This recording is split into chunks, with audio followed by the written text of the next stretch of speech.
Formula 1 is a sport filled with hows. How did Charles Leclerc get wins in Monza despite having all the odds against him? How did Nico Rosberg beat 2 champions in equal machinery? And especially, how does Max Verstappen do what he does?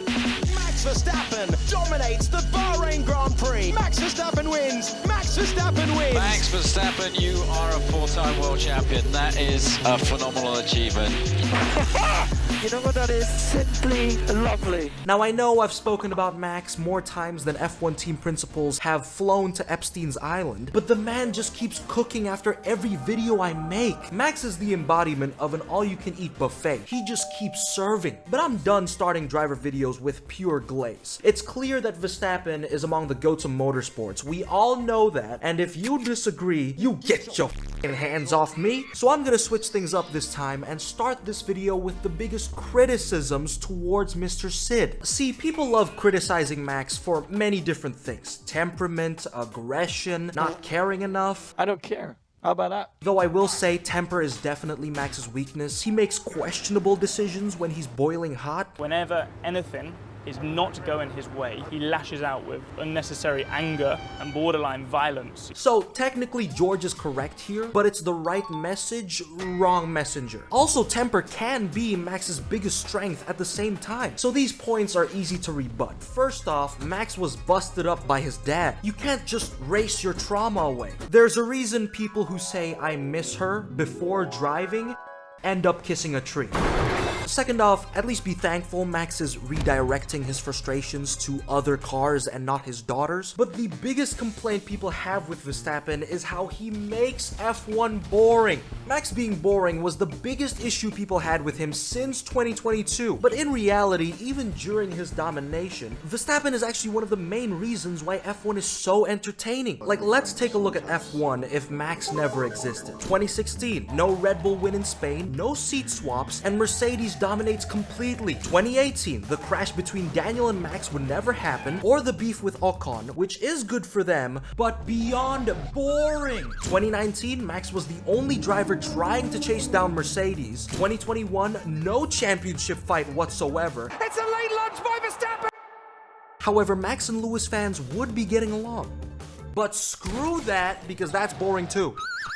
2022. Okay, you know what? We can give that to Charles. I think he's been through enough. 2023. Max crushed Perez and had the best year ever. Anyone who hates on that just doesn't like the winner if it's not their favorite driver. 2024 would have been completely dominated by McLaren, and 2025 would have been McLaren domination again. But thanks to Max Verstappen existing in our universe, the stakes in 2025 were so much higher because Lando and Oscar have to face a lion with daddy issues. And how Max is able to make F1 so fun to watch is through qualifying. Do you know how many surprise quali performances this guy has pulled off? More than I could count even with extra fingers. In Monaco 2023, Max was 2/10 down on Fernando Alonso in the first 2 sectors, but then he made it all up in the final one, taking pole by milliseconds. To be fair, I kinda get the frustration. When Max took pole from Fernando by a toothpick, I started punching air.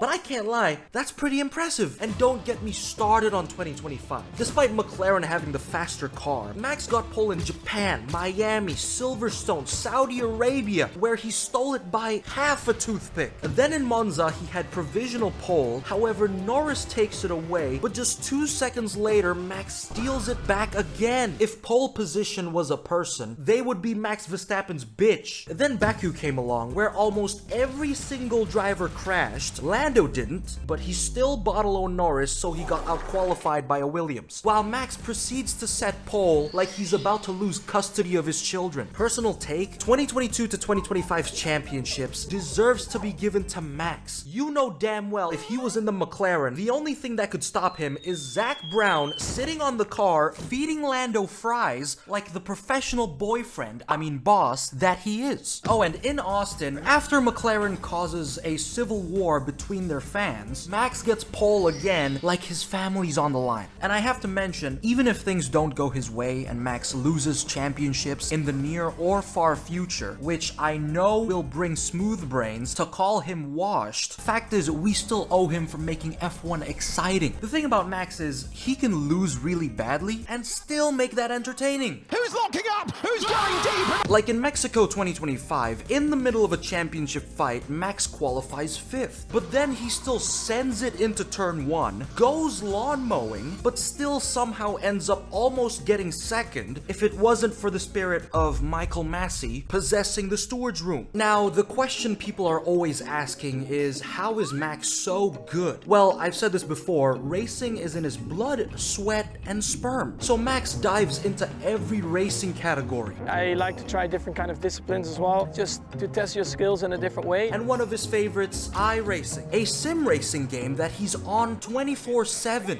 Seriously. As an example, let me give you Max Verstappen's schedule during Saudi Arabia 2024. Sim race until 4 a.m. before qualifying, get pole position, go back to sim racing after 2 hours, and win both the F1 and sim race the very next day. And this addiction to sim racing is what makes Max a far better driver than everyone else. He also dabbles into drifting, rallying, MotoGP, endurance racing. But another motorsport Max tried, which made headlines, is GT3, a racing category that uses vehicles based on production cars. And Max made his debut testing a Ferrari 296 under the name Franz Hermann to avoid media attention.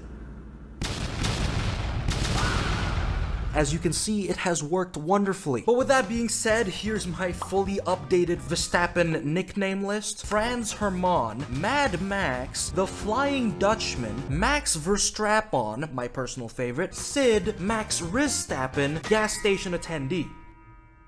But back to GT3, after testing under Franz Hermann and unofficially breaking the lap record in May, Max finally competes in September, where in qualifying he had a near miss and had to overtake on the grass, but still qualifies 3rd. Then in the race he gets the lead immediately, builds a gap, hands that to his teammate, and wins his debut GT3 race at the Nürburgring with a 25-second gap. He caught everyone with their pants down.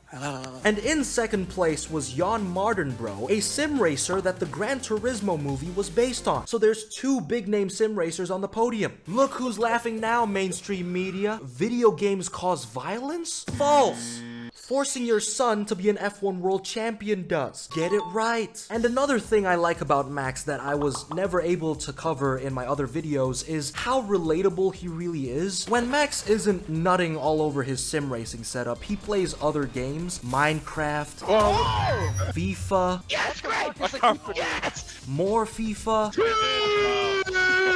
Call of Duty where he rages a lot,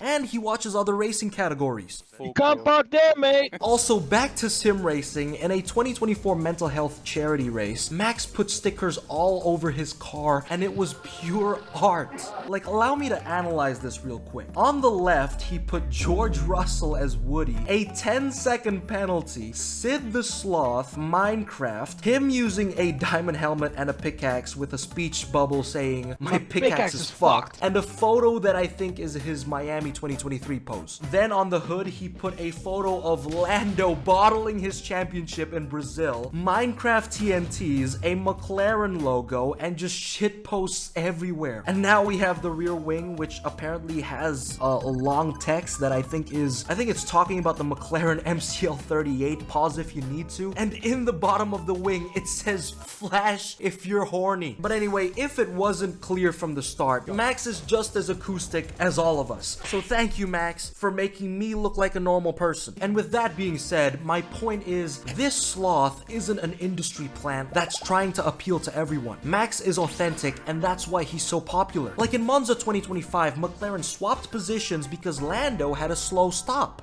You can't park there, mate. Which I think is just the lamest shit ever. McLaren just loves emotionally manipulating their drivers, and this makes the races boring.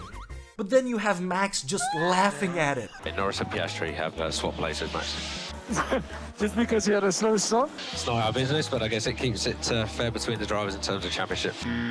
At this point, McLaren doesn't deserve shit. And allow me to go on a little rant here. Because of McLaren, I'd rather 2025 be dominated by Verstappen. McLaren has been too busy trying not to hurt their drivers' feelings, even when I know that they know letting their drivers race is the better option. But no, they want to micromanage every move Lando and Oscar make, like parents watching their child walk for the first time. Gotta go, hold on.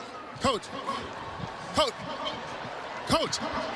And I'm looking at you, Zach. Lando is in his mid-20s. He doesn't need your maternal instincts, goddammit. Because every time Oscar would fight Lando, McLaren would say, Oscar, feedback from the pit wall. The maneuver in turn 4 with the front lockup was too marginal. We can't do that again. and tell them to swap positions through emotional blackmail. The way to win a championship is not by yourself, it's with the team. You're going to need Oscar. McLaren give the call to Oscar Piastri to prioritise the highest McLaren driver. Team order issued. Lando Norris given back the position. Do you think McLaren are favouring Lando over Oscar? And if so, does that help you? Absolutely. Like, it even got to a point where in Singapore 2025, Oscar turned off Zach's radio. Oscar, back-to-back champions. Good race, tough race. Thank you for... Valid crash out. Also, speaking about McLaren, since a lot of you have been wondering why it's taken a hot minute for me to upload, it's because I've been receiving threats from McLaren fans. But instead of running to a different continent, like a certain someone, I'm gonna read it out. Like, here's one from Gerard W., a Lando fan telling me to end up like Kirk because I'm biased towards Oscar. I think he forgot the part where I said Lando is capable of being a champion as much as Oscar, as long as they don't turn into water bottles. And here's another one from Will, an Oscar fan, who wrote an entire manifesto because I apparently cursed Oscar with a video.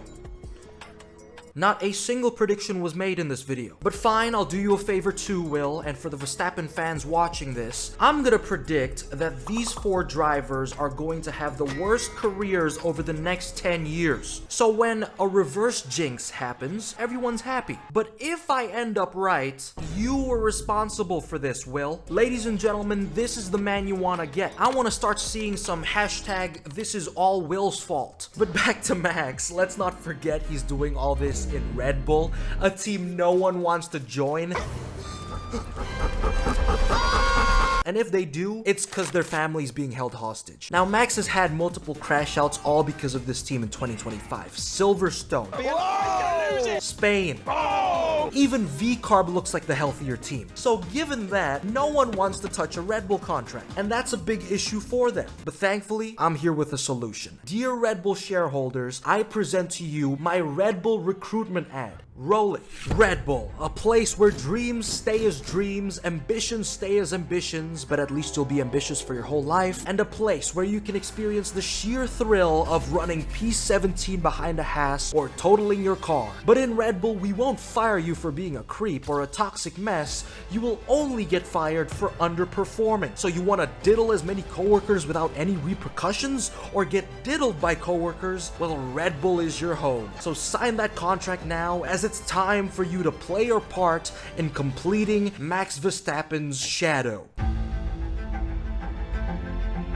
Now, aside from that beautiful ad, the more I look at F1 people, I start to realize they're either weirdos, losers, or nepo babies. Some are even all 3. So I made a little something called the F1 Diddler tier list, just to show how F1 is practically filled with disgusting creatures. First, we have Christian Horner. The surprising part is that he's actually at the bottom of this list. Then Nikita Mazepin for harassing his friend. And then we have Johnny Herbert, a former F1 driver, FIA steward, and Sky Sports reporter who was in various driver videos, and is also the same guy who sexually harassed a woman on live television. Cue that boy! Cue that boy! Kill that boy! Kill him! Which is why I've never stopped calling him Herbert the Pervert. And on top of this list are Flavio Briatore, Lawrence Stroll, and Bernie Ecclestone, who are apparently in the Epstein list. Now, it's only alleged whether these three have been on the island, but if they were, I'd assume Lawrence did the worst shit imaginable and then had to explain to his family how he was just there for a swim. Jeffrey Epstein? Yeah, but before you judge me, know this. Yes, I was on the sex island, but only for the snorkeling. I didn't know anything about the kid stuff. No, look. Now, Flavio definitely diddled the most, while Bernie spent all day with Stephen Hawking. Won't be the first time I've seen two vegetables rotting together. Now, call me harsh all you want, but remember which island we're on. And regardless, Bernie and Hawking are going to hell. 'Cause heaven has a stairway. But back to Verstappen, he's one of the good ones, and he can also multitask. Remember, he's winning F1 while being a father of 2 children, dealing with team internal politics, media days, being a husband, committing to his sim racing team, and other sports. So all this brings the final question. What's the one thing Verstappen can't do? I mean, apart from the obvious, have a good childhood to look back on, type without being a T-Rex, not choking in Call of Duty. Max? What? You let him get up! Mate! No! No! Honestly, it's tough. I think to complain about Max, you have to nitpick so hard. And that's already a sign he's super likable. Maybe he'll end up screaming a slur on stream by accident, who knows? But if I really had to think of something, I suppose the one thing Max Verstappen can't do is be as disappointing as McLaren.